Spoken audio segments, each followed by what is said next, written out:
convergence of free energy calculation with some popular Hamiltonian replica exchange method.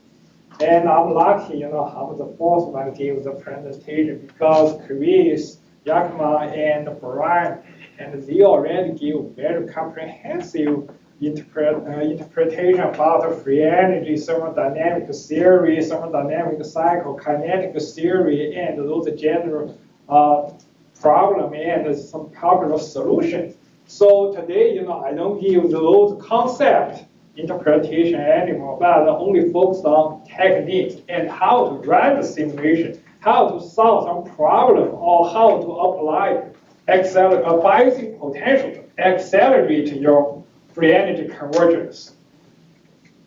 So along the line, first I will start from multiple copy algorithm of NAMD. Actually, these days you already touched some NAMD tutorials about how to run multiple copy NAMD with like a 1D Hamiltonian exchange, umbrella sampling. Okay, but now I will give more introduction about this method, this multiple copy algorithm, why it's designed, how it's implemented, and what's his user interface, and some popular applications, because ultimately we would like a user can design his own customized enhanced sampling algorithm based on the multiple copy algorithm named. So online, you just see some tutorial or some template, but we would like you can change or you can modify it by yourself. And then I will address those general sampling problems in free energy calculation, starting from hysteresis problem. And I will use the free energy lambda exchange application to show how the hysteresis problem is minimized by lambda exchange, and how to overcome hidden barriers with replica exchange solute parallel temporary, including REST2 algorithm and its implementation in NAMD, and some simple sampling enhancement application with REST2 and free energy perturbation Hamiltonian exchange method, free energy perturbation REST2, and a more complex case is a free energy perturbation lambda exchange and REST2. Okay, and also I will show some solvent sampling enhancement tricks with REST2, how to use REST2 accelerate solvent sampling in solvent in inaccessible region or some buried pocket. And finally, I will show how to overcome hidden barrier in umbrella sampling method with REST2, including umbrella sampling replica exchange and umbrella sampling remedy and REST2. And those problems will be those methods will be applied to study protein-peptide bonding and protein-protein bonding. So now let's see the intelligent sampling with multiple copy algorithm. So in a language of parallel computing, multiple copy algorithm just is a kind of problem decomposition. So that means many weakly coupled trajectories are managed in a way of divide and conquer, and those one master script can launch all those concurrent trajectories, and periodically those trajectories communicate each other. In each trajectory typically is a separate accelerated molecular dynamics with a biased term, either lambda scaled alchemical potential or biased umbrella potential, Hamiltonian potential, and periodic intertrajectory communications. Hopefully they give optimal sampling efficiency. But of course, the number of trajectories is controlled with acceptance ratio and replica travel speed through the whole extended ensemble, because all those weakly coupled trajectories, they form the extended ensemble. A efficient replica exchange need to make sure each replica can quickly sample the whole extended ensemble. If the replica just trap locally, then such kind of replica exchange is useless for us. And finally, okay, with the multiple copy algorithm, we can get quantitative information like a free energy, transition path analysis, reaction rate, or protein folding, unfolding study, and finally exploring all those important intermediate states between folding and folding state. So with those multiple copy algorithms, we can get initial problem decomposition, and those problems can run on modern petascale supercomputers. Many of you already run your testing in on Stampede, Stampede 1, or Argonne, Blue GQ, or Oak Ridge Titan cluster. So this is the scalable multiple copy algorithm implemented in NAMD. Okay, NAMD basically, is driven.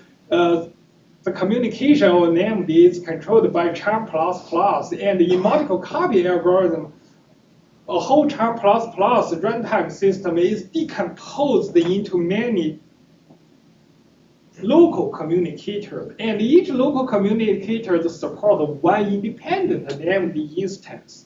Okay, and another set of communicators, manages cross communications between different between all those neighboring NAMD instances. This is the replica exchange, and the local communicator still maintains the traditional strong scaling NAMD single trajectory simulations. Okay, this is look at the cross communicator maintains the replica exchange. The local communicator is a single trajectory run. Okay, those if you have 8 replicas, then charm++ will launch 8 independent NAMD instances, and periodically they communicate through cross. Okay, multiple copy algorithm, as I mentioned, couple multiple trajectories to accelerate complex molecular processes. And right now, NAMD already implemented many popular multiple copy applications. The first one also is the highlight of this presentation. It is REST-2 replica exchange solute temperature method. Traditional temperature replica exchange. Accelerated molecular dynamics, or Gaussian based Gaussian accelerated molecular dynamics, and Chris and Brian, they already introduced that method. And free energy perturbation replica exchange. Umbrella sampling remedy, string method, multi-meta dynamics, FMM method. And most important, the current Pico script interface that drives replica exchange is highly user-friendly and smart. So that means what you get, online, like 1D replica exchange, is not just a tutorial or a fixed template. You can arbitrarily, in principle, modify it to get, your own, customized enhanced sampling method.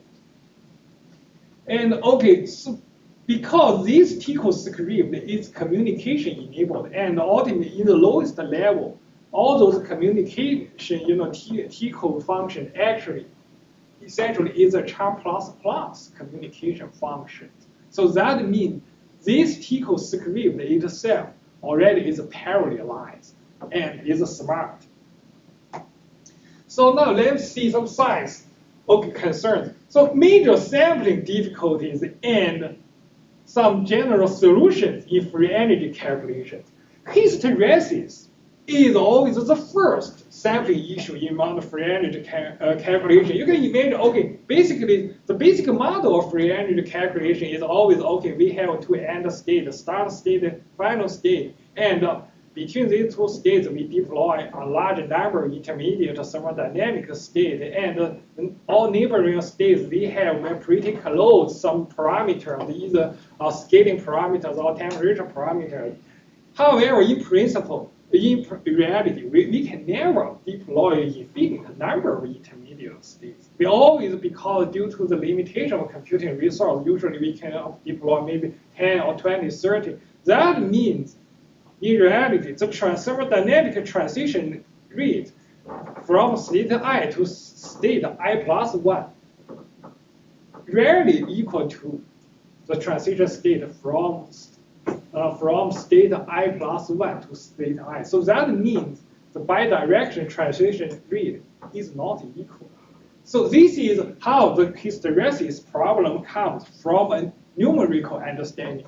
Okay, so basically, we can overcome hysteresis problem by applying reaction coordinate exchange along reaction paths. For example, in free energy perturbation, we can perform high frequency lambda exchange among all neighboring FEP windows. Or in umbrella sampling, just as you said, we can perform like a 1D Hamiltonian exchange.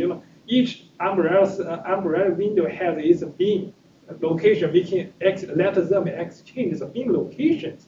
Okay, so Hamiltonian, those kind of reaction coordinate exchange, one side not only overcome hysteresis problem, they also help optimize the position of the window along reaction paths. Because once you perform Hamiltonian exchange, once a testing job is done, you see, at least in MD, you will get a replica exchange acceptance summary.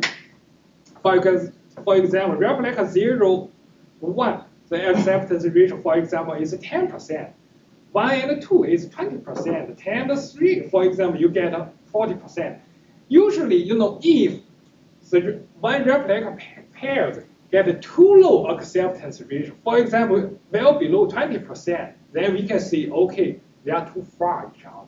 You can use a short interval between them. And if two replicas, two neighboring replicas, okay, they get 80% acceptance ratio, then we would say, okay, it's not necessary. It can be a little far away and leave also interval for other, poorly exchanged replicas. So finally, we can actually, this procedure can be tuned just by manually tuning them. Okay, so hidden barrier, but hysteresis minimization doesn't mean you really overcome large time scale problem. Now let's see hidden barrier problem. For any general free energy calculation, along the thermal, we always predefine a thermodynamic axis. Then calculate the free energy along this thermodynamic axis. But in reality, there is always a hidden barrier orthogonal to the reaction paths. And so to deal with those hidden barriers, we need to construct a barrier. We need to construct the barrier flattening potential. And in a multiple copy algorithm frame, that means we need to construct extra boosting window and finally form multi-dimensional replica exchange frame. Later, I will show some picture. And finally, I would say solving the sampling problem. But because in reality, many users not only concerns the sampling of some slow degree freedom in protein or in ligand, but also we concerned how the solvent is sampled in some buried region. For example, a membrane protein. In the middle membrane protein, there is very often some solvent in inaccessible cavity.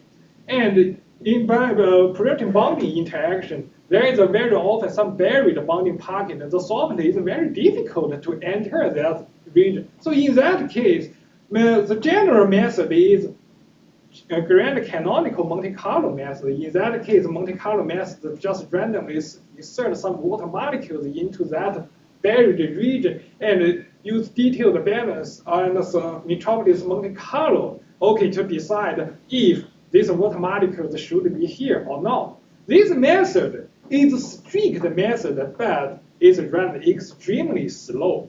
So it suffers from poor efficiencies. And in modern high throughput free energy calculation, very few users really use Monte Carlo method to accelerate solvent sampling. But today, I will suggest use REST2-based method to accelerate solvent sampling. And this method match the other molecular dynamics of FEP calculation nature. So now let's see the very popular and very important application of molecular recognition with free energy perturbation. Look at this This is a very challenging problem. The whole thermodynamic cycle starting from the solvation to the final bonding process. These long thermodynamic cycles, need a large number of intermediate thermodynamic states. So typically we need to use staging protocol method to gradually switch on the interaction, repulsive interaction, dispersion interaction, electrostatic interaction, and finally some geometry restraint free energy calculation. This is an absolute binding free energy, so it's a theoretical and algorithm foundation for relative FEP calculation. It has a very long alchemical path, and along the path it has very complex barrier landscape, and it has very high requirement for sampling and force field quality. So this is the first application. It's a quick application of free energy perturbation lambda exchange. So okay, look at this is a whole lambda thermodynamic axis. Okay, the lambda has different values starting from 0, final to 1. Okay, in the namely we can perform very quick lambda exchange. Okay, all those neighboring lambda, perform periodic exchange. The only exchange is the lambda value. Okay, look at here. This is a hydrogen free energy of solvent. Okay, that's a pretty easy case. I only use that to show how lambda exchange works. You can see with higher and higher exchange frequency, the convergence becomes faster and faster. This is a convergent free energy. Now this benzene is a little bigger one. So let's see its hydrogen free energy. It has a more obvious acceleration effect. Okay, with high frequency lambda exchange 1/10 loop, the result converge very fast within 40 picoseconds. But without lambda exchange, look at here, 40 picoseconds, we get almost 1 kcal/mole difference. But okay, you see high frequency lambda exchange, works well. But I want to stress one thing. There needs to be a balance between exchange frequency and your computer and your simulation performance. Because, okay, with high frequency exchange, look at here, this case. Each replica does rapidly travel through the whole extended ensemble. Look at here, from 0 to 64. This is only 500 picoseconds. We can see each replica already traveled multiple times through the whole extended ensemble. That's ideal. But if you apply too high acceptance ratio, like 1/10, like this case, that already reaches the limit of parallelist update frequency of molecular dynamics. Molecular dynamics periodically each particle need update is parallelist. Sometimes it's 10 steps, sometimes it's 20 steps. That means we can't apply acceptance ratio. It's even smaller than that step. And on the other side, replica exchange involves intensive communication among replica. If you apply too high exchange frequency, the namely will run very slow. So I recommend well-balanced value. 1/100 is the best value. In general, 1/100 exchange ratio, usually with this ratio, they only lose around 3 to 4% performance, but you get ideal acceleration. So usually default in the subsequent documentation, I will recommend this frequency as a default frequency for general users. So what then? Is that the frequency of an exchange attempt or an accepted exchange? No, just each exchange attempt. Okay. Attempt. Sorry, yes, a good question. Attempt. So now, from now on, when I say exchange, that means exchange attempt. Exchange, accepted exchange, You have to do your own testing and then see the, name the output. It give acceptance summary. So, and now let's see the hysteresis minimization with high frequency lambda exchange. This is for a formal bonding free energy calculation, not the simple solvation free energy calculation. Okay. In a general bonding free energy, this is the ligand, and this is the protein. Okay, the sampling difficulty is a ligand, is lies in the translational and orientational degree freedom relative to the target. Basically, translational restraint is a must. Otherwise, without distance restraint, because with interaction switching off at a very weak interaction region, the ligand will drift away. So in that case, we must apply, at least a minimum distance restraint there to prevent the, ligand drifting away at, zero interaction region or first window. So, but this also brings us other sampling problem. Severe sampling issues arises in the initial switching out state, typically the first or last window.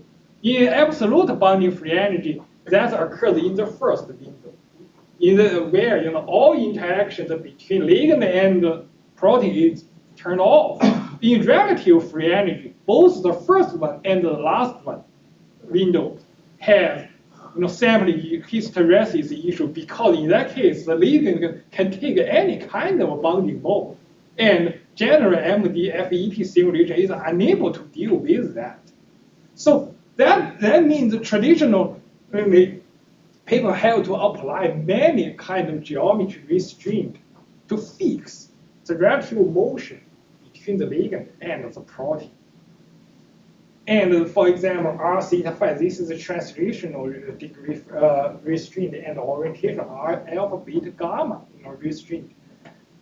Correspondingly, in relative free energy, this restraint corresponds to single topology restraint, because in relative free energy, usually these are the relative free energy between two very similar molecules.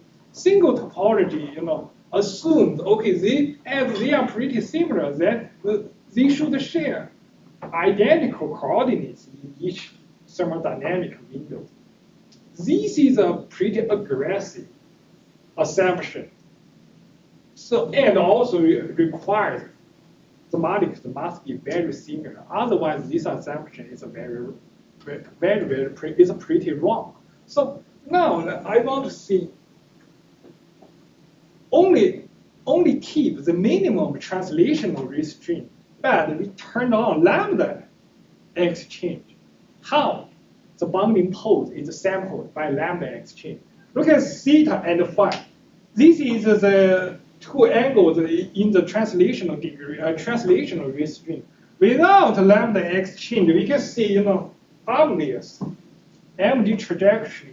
Each FEP window is just trapped in some direction, never moved. That's true, and that's also justify why many users need apply restraint. But with lambda exchange turned on, we can see these two angles rapidly sample the whole space from minus pi to pi, and from 0 to pi. And this is the relative motion alpha beta gamma between, that's the relative motion between the ligand and the protein. You can see with lambda exchange, look at those dense points. Those relative motions between the ligand and the protein is thoroughly sampled. So that means, actually with lambda exchange, we can see at least in this case, all the possible bonding modes of the ligand relative to the target already is well sampled. But with normal FEP MD, no lambda exchange, we can see, those alpha beta gamma just sparsely sampled. So, and I will also show, a co-product of lambda exchange. That means simple overlap sampling. Because traditionally, without lambda exchange, we use VAM bar or M bar to post-processing the free energy output, energy output to get to retrieve the net bonding free energy. But with lambda exchange, we have better overlapped windows, and those energy output is well correlated.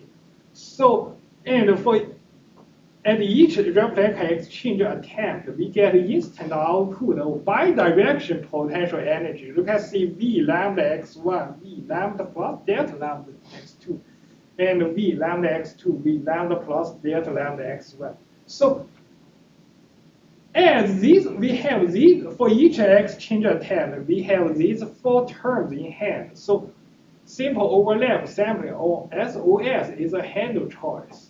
With SOS, this is the SOS formula. We just input these 4 terms into SOS formula.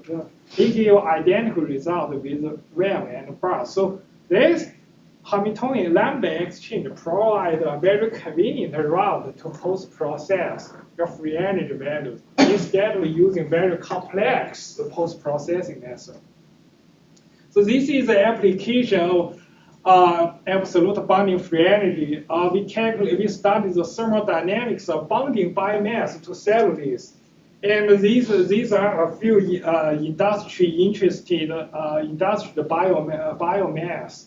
And all of them has a long half-buried or buried channels to catalyze the glucose molecules and decompose glucose molecules into many small segments for biofuel production. Okay, and for a long time, the thermodynamics principle underlying the binding mechanism of the biomass and the glucose is unknown, especially what's the structure and function relation between the bonding free energy and its structure is unknown. Okay, so look at this picture. Is how this is a biomass. Okay, no, this is a biomass enzyme. This is the plant cells. Okay, and once the biomass binds to the plant cell, okay, it decomposes the fibers into many small glucose molecules. So this is a basic picture of the how biomass, is decomposed for biofuel production. So we calculate the bonding free energy, with the aforementioned method, okay, and one simulation runs maybe 10, it's around 10 nanoseconds, we can find a well-converged result. But please notice at the first around half nanosecond or 1 nanosecond, all those free energy in the curve, they experience a very large relaxation process. Here, this part is caused by the solvent relaxation in the very large buried bonding channel. Okay, later I will show how to accelerate the solvent sampling. So now let's see a very general problem, kinetically trapped conformation in free energy calculation. In bonding free energy calculations, sampling problems arise when large structure reorganization happens in the bonding pocket or active site. That means along the thermodynamic path, hidden barriers orthogonal to the reaction path cause kinetically trapped state.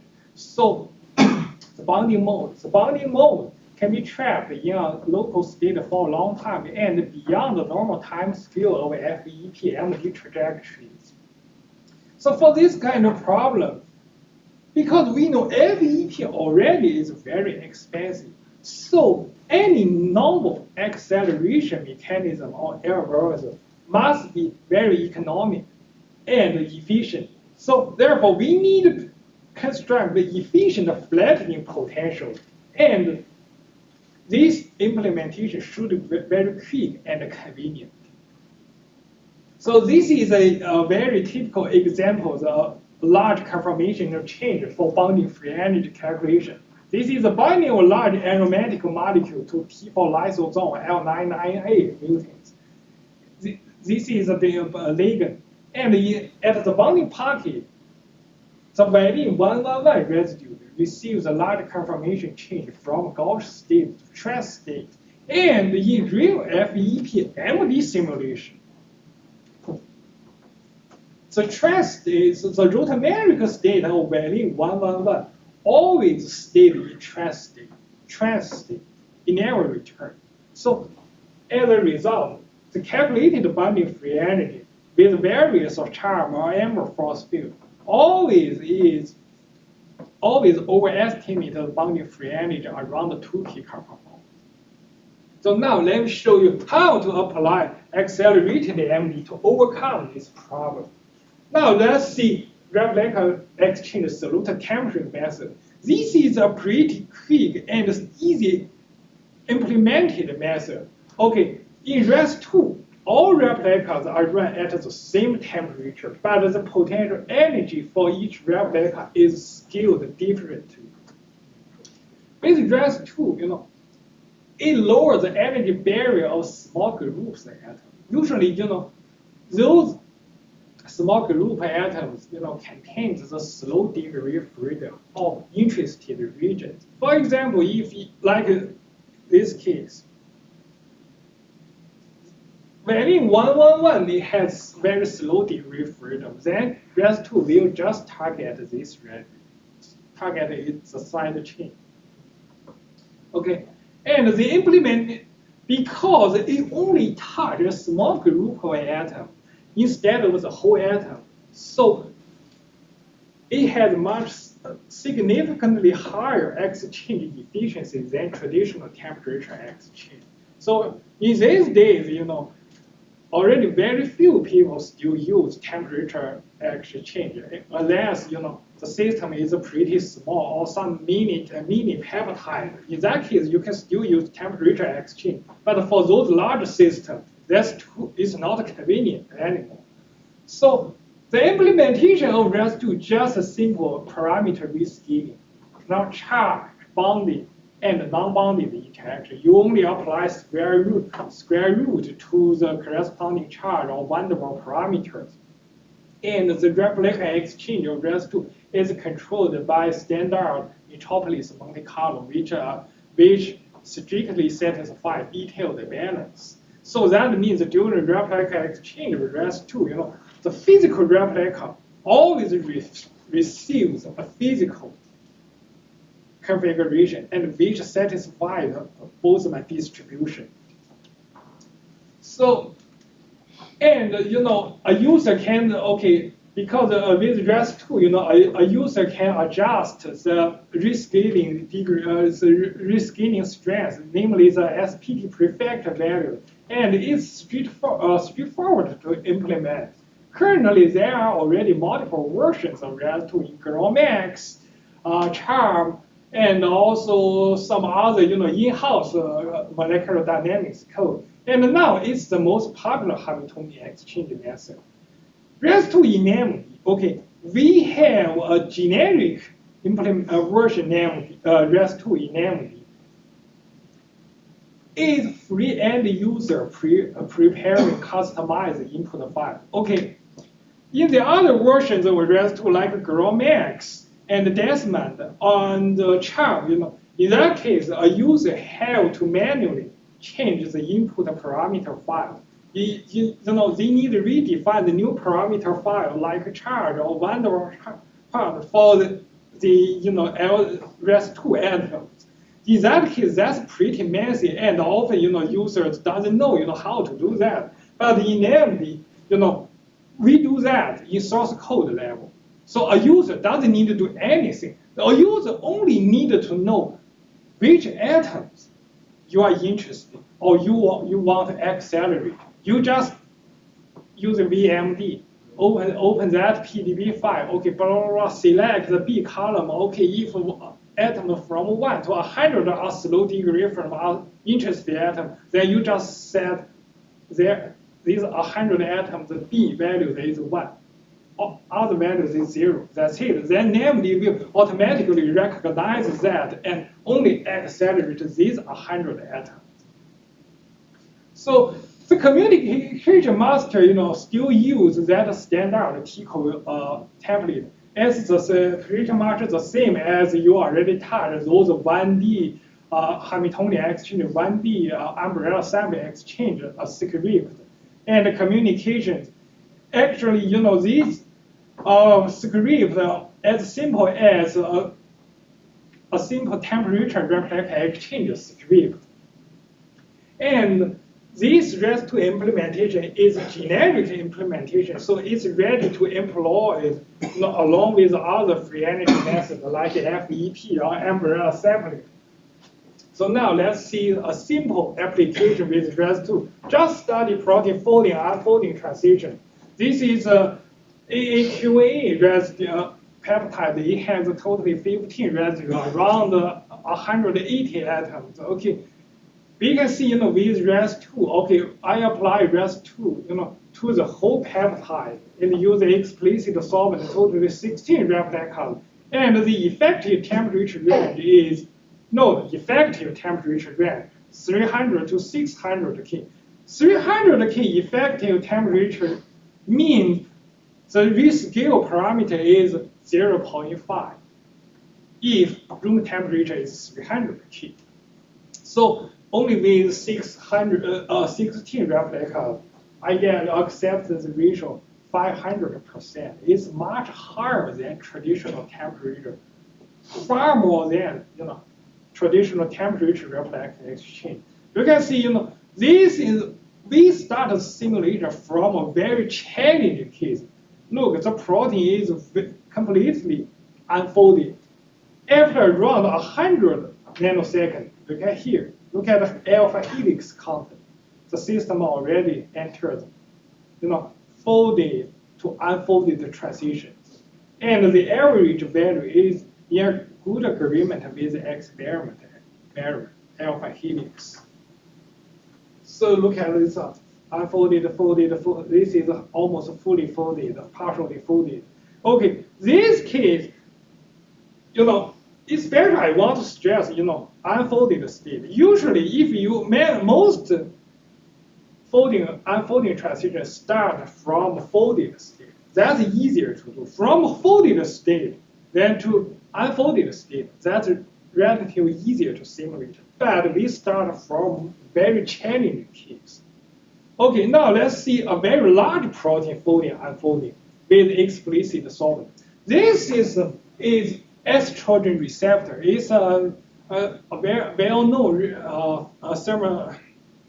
pharmaceutical agent for breast cancer research. This is a pretty large protein. It has around 240 residue, over 3,000 atoms. So for this large size of protein, we use totally 64 REST2 replicas. We get over 60% acceptance ratio. And in this case, I use a very extremely high attempt exchange attempt frequency, 1/20. But I don't recommend that you use that because that really does harm to performance. In that case, we can see a use of only 50 nanoseconds for those very super large protein, starting from a fully unfolded state. 50 nanoseconds, I already observed. Okay, go ahead. How much of the system scale for the viewer? Like, are all the atoms, are the potentials of all the atoms scaled, or like a part of it? You mean I scale the whole protein? This is a very extreme case. Here, actually, I never published this result. This is my personal test. I just want to test how far, REST2 can go. So this is an extreme case. I use exchange attempt frequency 1/20. This protein is 3,000 atoms. Acceptance ratio is 60%. Okay, and also you can see, this is 64 from 0 to 64. This is the whole extended ensemble. Look at each replica. Physical replica samples, through the whole extended ensemble. This must, if the replica only, for example, travel here or travel here, that's bad. That's useless exchange. Once a job is done, you need to make sure the physical replica travels through the whole extended space. NAMD can help do that. And this afternoon, I will show you how to use sort replica to get the original traveling history. Usually, you're only interested to the zero replica, the physical one, right? So this result is just from the sort replica history, okay? And now let's show the FEP REST2. This is a primitive implementation, implemented by Schrödinger company. I think many of you maybe know Schrödinger company. They perform high throughput drug design. In that case, because they want to just save computing resources, so they directly insert each REST2 window. It mix REST2 windows with FEP windows. So that means the number of replica, okay, here, it's not changed. Still this number, but each window not only has lambda, parameter, it also has REST2 rescaling parameter. So they mix these parameters together.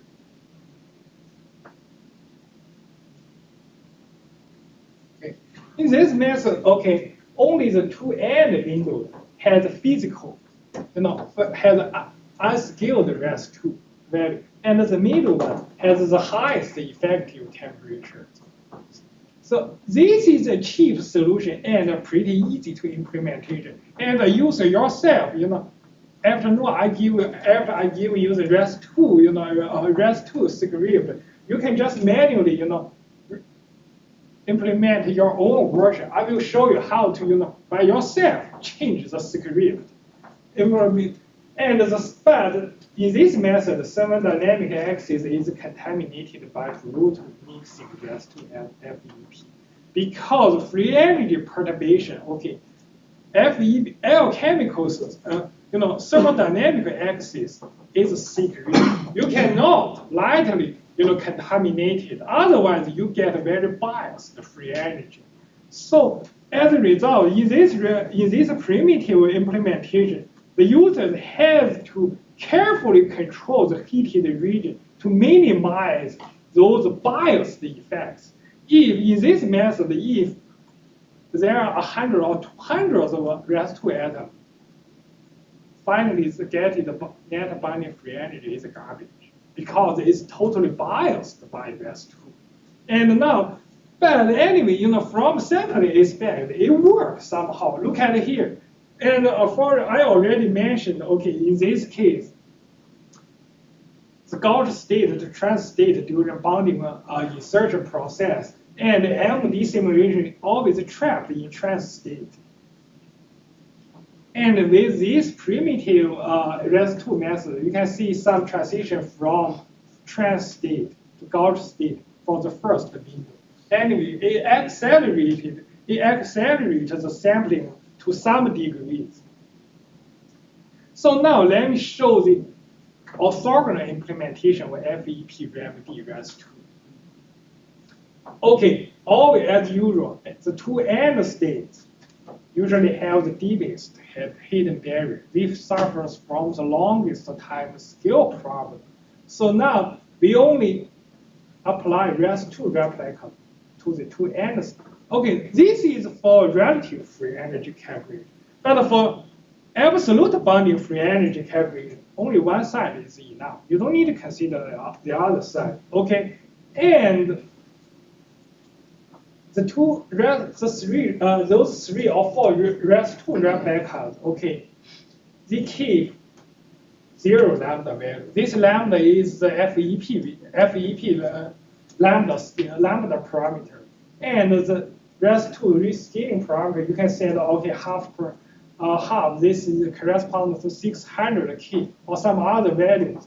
Okay, so this method separates lambda remedy and REST2, leaving FEP as clean as a case.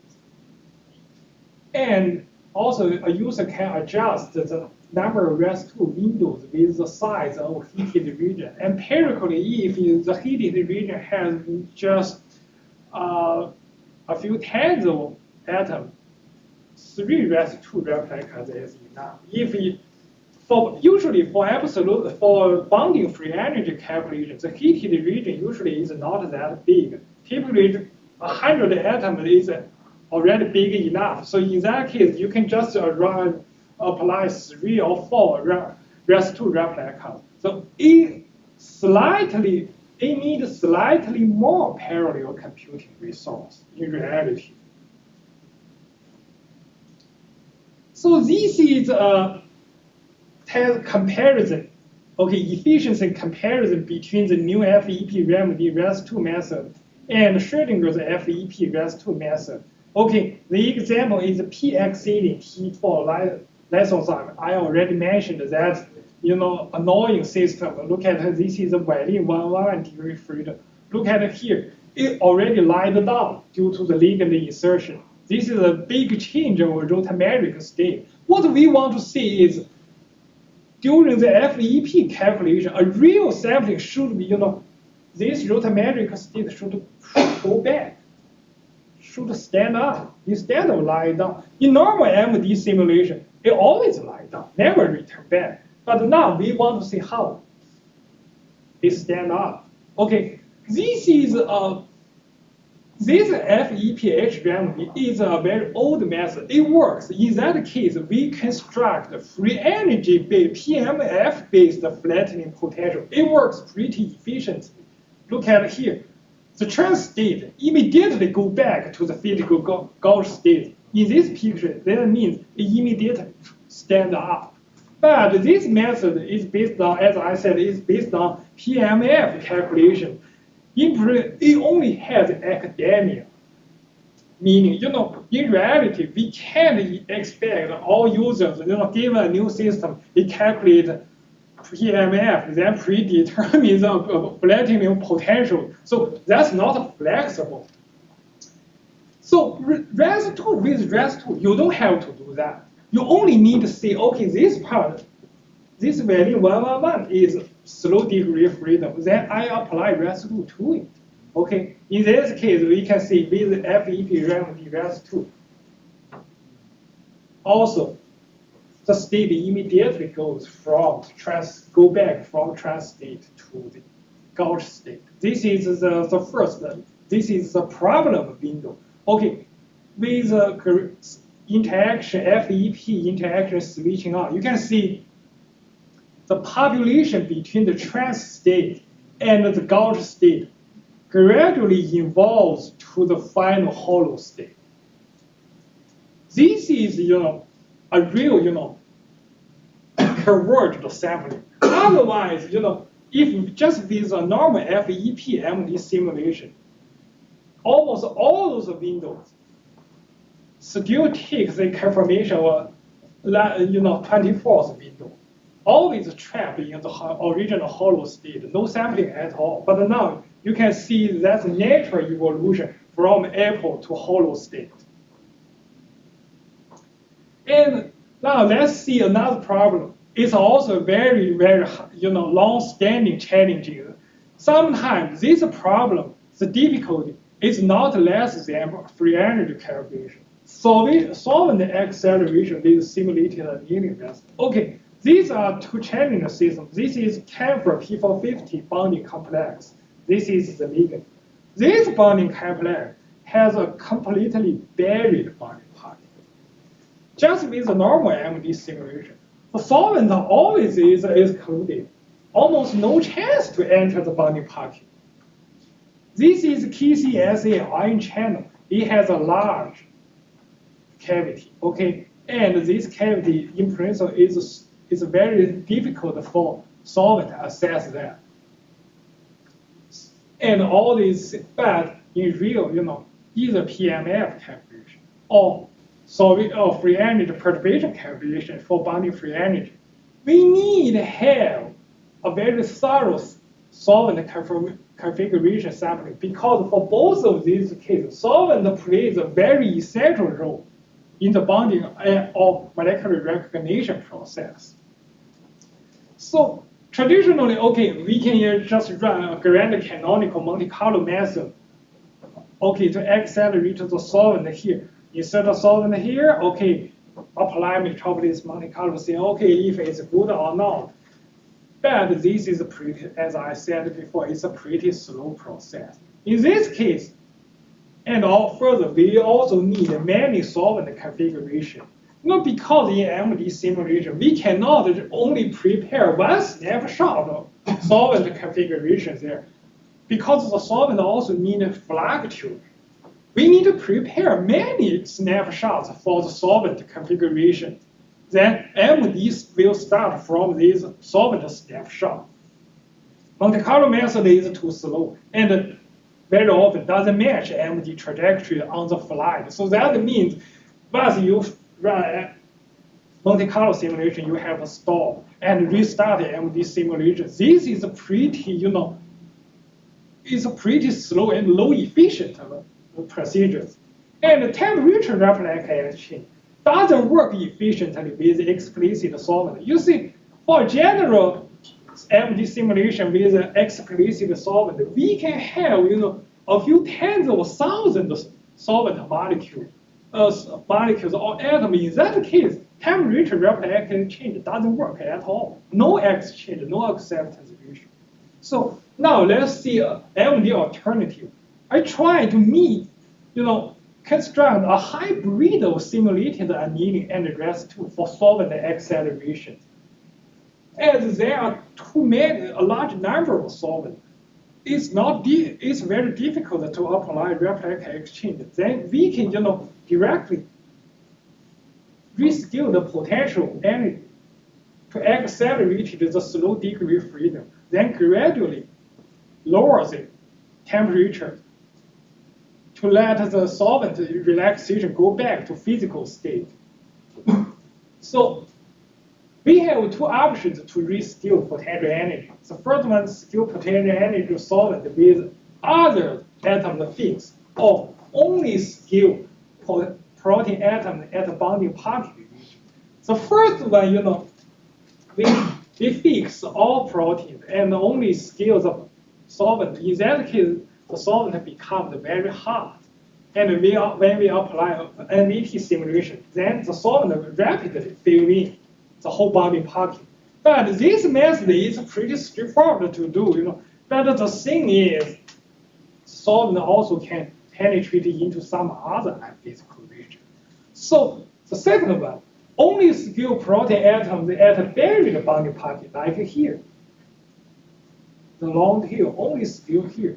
Then the solvent can quickly enter this bonding pocket. Look at it here. I run 1 nanosecond simulation. This only with the MD simulation. Okay, you can see the solvent never enters this bonding pocket because here is a big loop, block all solvent entering the pocket. But with, when I run only 100 picoseconds with scaling factor of 0.075, that corresponds to 400 key plus 100 picoseconds, 300 key simulation. That's a physical state. We can see only 200 picoseconds, the solvent rapidly fill in the whole bonding pocket. So then a user, you can apply the same procedure.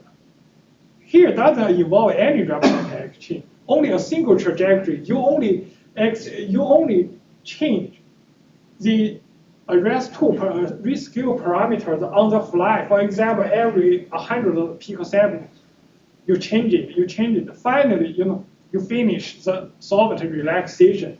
And I apply this method to calculate the absolute bonding free energy of estrogen receptors.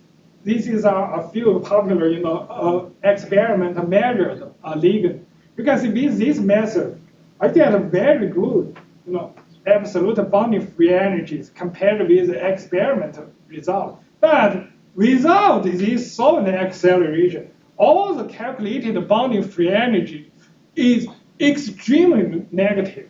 Or, it seriously overestimate the real bonding free energy calculation. So solvent acceleration is very important. And I want to show, REST2 can provide a very quick way to sample the solvent. And finally, let me show the combination of umbrella sampling and REST2. As FEP calculation, we expect REST to overcome the Hamiltonian lagging problem. But with REST2 and umbrella sampling, we need to construct a multi-dimensional Hamiltonian exchange. And the scheme, Hamiltonian umbrella bias are exchanged along one axis and REST2 exchange in another axis. This is a 2D exchange. But in reality, in very often, many users may complain, oh my God, this is a 2D replica exchange. That means that we need hundreds of replicas where we get so big computing resource. Look at this red free. To save computing resource, you can temporarily remove this part. So that the remaining replica essentially forms a 1D exchange. This is a 1D exchange. So just to say, you can lightly modify the online tutorial 1D umbrella sampling exchange. You for each window, you just insert a REST2 parameter. You can easily construct such 1D REST2 umbrella sampling protocol. Otherwise, this is a more expensive but also more accurate one. But many users may not have enough, computing resource. What?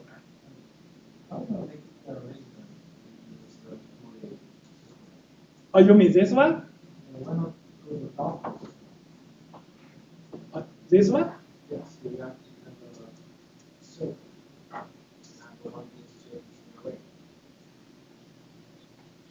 Oh, you're here, right? Yeah, so that it doesn't take a long time for the one from the top corner. That's a good suggestion. Yes.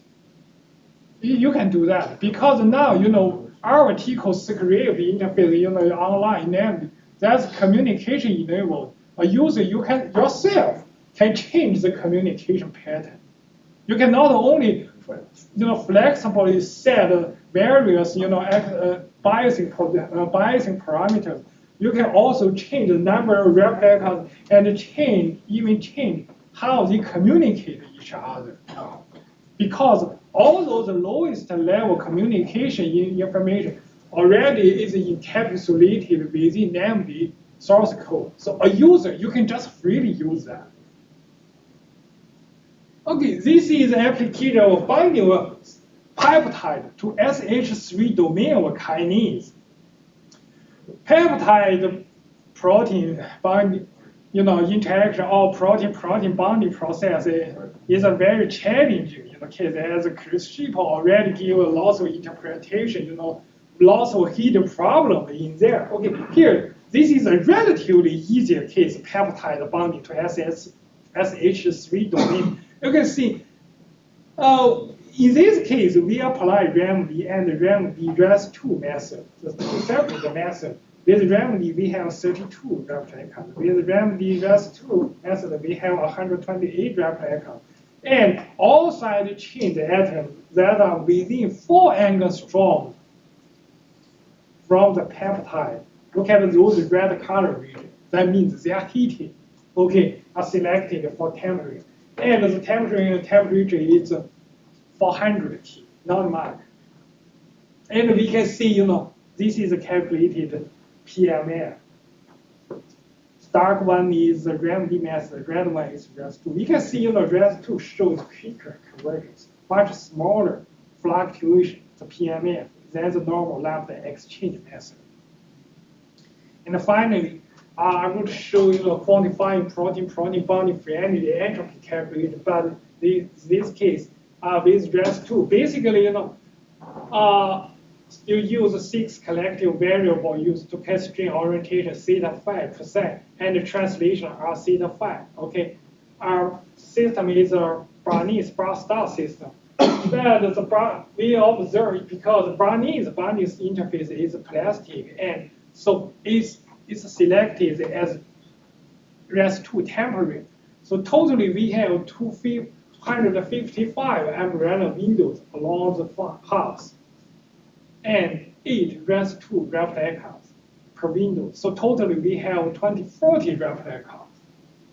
And with REST2, we get a well-converged free energy. The bounding free energy is pretty close to experimental result. However, protein-protein interaction case, only a bounding free energy, net bounding free energy is far less enough. We are also interested to know its accurate reaction path, and along the path, find all those important conformation change, all those important states. So this is still an ongoing work led by Chris Schipper and Benoit Roux. So here, I only use this example to show, okay, how REST2 can be applied to umbrella sampling, and it also can accelerate the sampling at the bounding interface and gives a reasonable result. But here, no mechanism analysis or reaction path analysis. For those questions, ask Chris.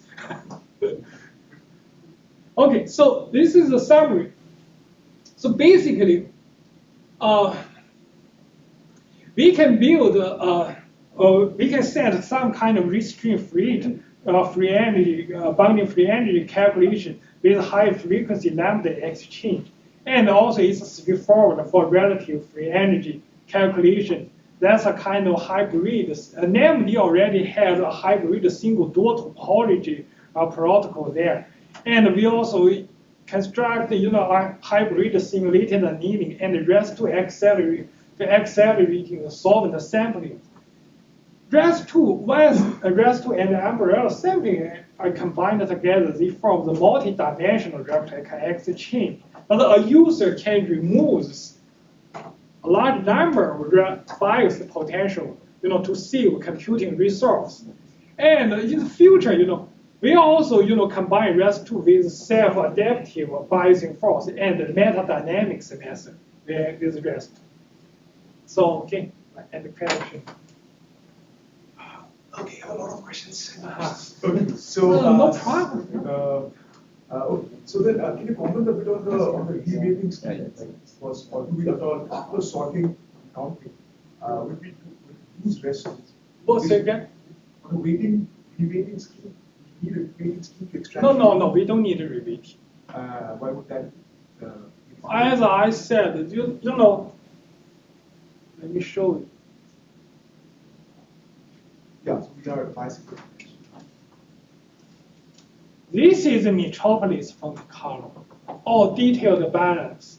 This balance controls each replica pair exchange.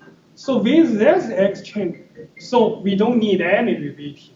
Once you see reweighting, that's a single trajectory biasing, like a Gaussian AMD method developed by Andy McCollum method. In that case, the biasing, the whole trajectory is biasing. They never, during AMD simulation, they have not applied any detailed balance restraint to the trajectory. So they do need. But our case, each exchange we apply metropolis Monte Carlo. Okay. So we don't need. So we just feel because the detailed balance is maintained across the simulation. Exactly. Only accounting. Only you're sorting after you sort and then you need to sort that. After you sort that, for example, you use 8 replicas. You sorted, you get 8 originally, sorted history, sorted trajectory. All of them satisfy detailed balance. Correct.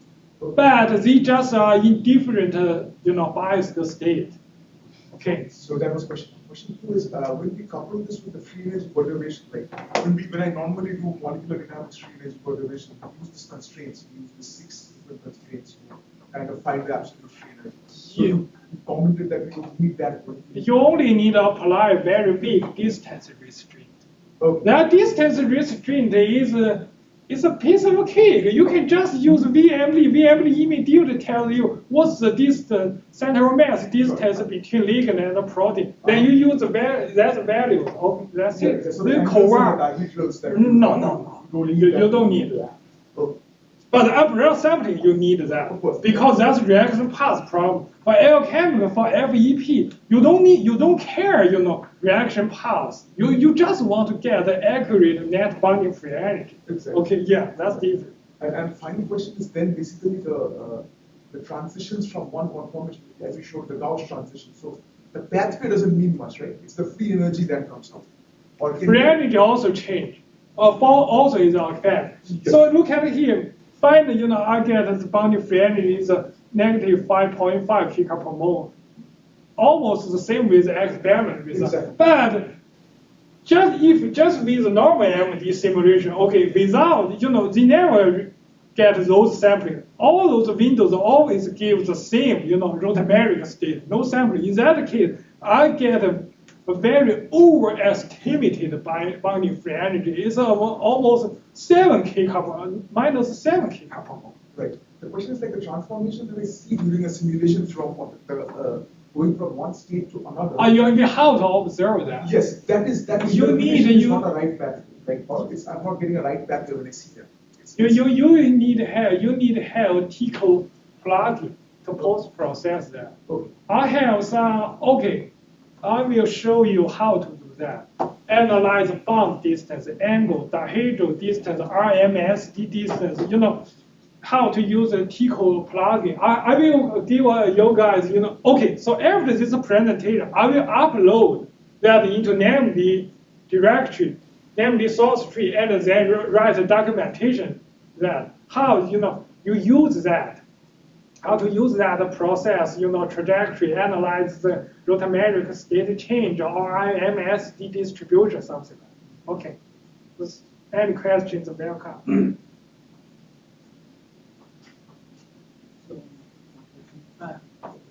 So in all these simulations, you have the temperature at about 300 K, right? Yes. Yeah. So if say for a system, if the ensemble temperature is higher, not 300, say if I want the average temperature to be around 450, 500 K, and then I use the boost.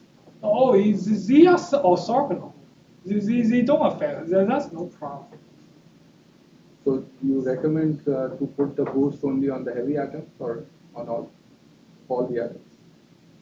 For a higher temperature simulation? High temperature, as long as you think there are some slow degree freedom, you just apply REST 2.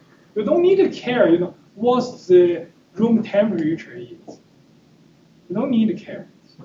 REST 2 apply to potential energy. It's not kinetic. So if I'm just using purely REST2 without coupling it with FEP, can I still get free energy out of it? No. So I have to couple this, like I have to do a lambda. You need REST 2 is only for acceleration. It's not for free energy calculation. So with REST 2, you still need to keep a very clean thermodynamic axis, which is finally is used to free energy calculation, and REST 2 provide accelerated configuration for this clean thermodynamic axis. This is the basic picture.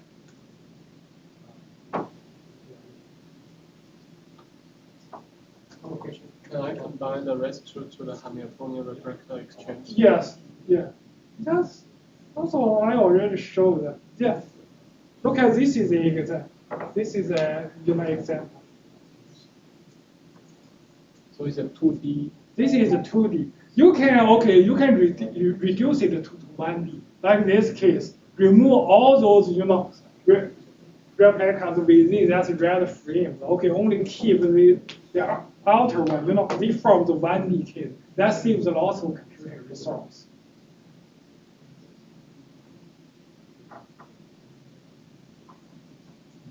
So how does the choice of those subtle atoms affect the results? Is it only affecting the exchange efficiency, or does that also affect the accuracy of your So here, the central concern, everything starts from science.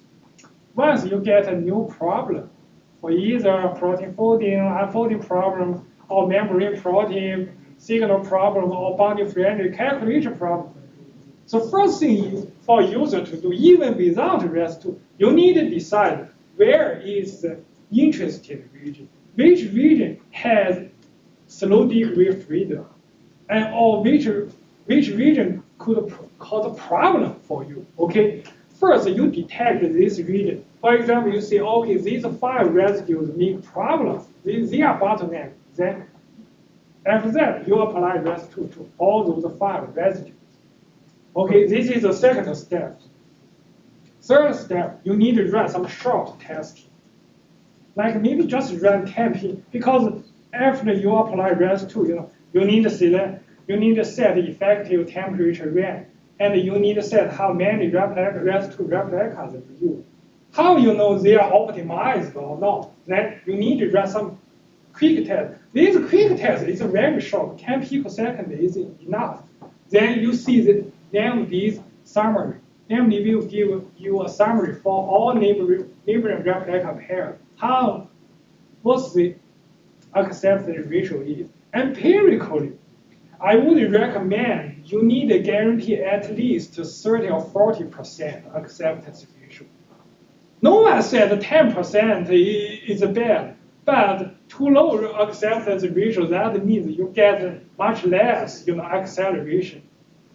So the thing, I recommend somehow users, once you accumulate some experience, yourself should know how to balance the acceptance ratio, how many, how big computing resource I choose. That's the thing.